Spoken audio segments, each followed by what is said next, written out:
فقہا نے اور ان اللہ کے اچھے بندوں نے جو کہتے ہیں ہر حال میں عمل صالح کرتا رہے، نیکیاں کرتا ہی رہے، تھوڑی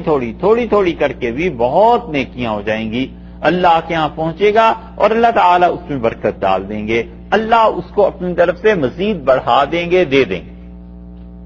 آدمی نیکیاں بہت مرتبہ کر سکتا ہے اور محض سستی سے نہیں کرتا،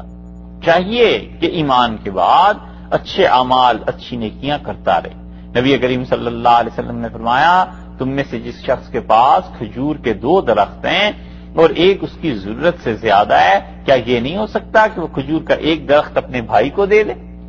آپ نے فرمایا تم میں سے کسی کے پاس 2 سواریاں ہیں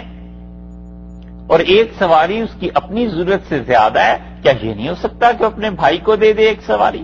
اس طرح کی چیزیں کتنی ہیں جو رسول اللہ صلی اللہ علیہ وسلم بتائی ہیں کہ جو تمہاری ضرورت سے زیادہ کی چیز ہے، اگر تمہارا بھائی کوئی استعمال کر لے گا اس پہ تمہیں اجر ملے گا، ثواب ملے،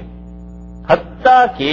وہ پانی جو وضو کے لیے کوئی کسی کو دے دیتا ہے اس کا بھی اجر اور ثواب ہے۔ رسول اللہ صلی اللہ علیہ وسلم نے بتایا کہ ایک آدمی جہنم کے لیے کھڑا ہوگا، یعنی ایمان تو ہوگا اس میں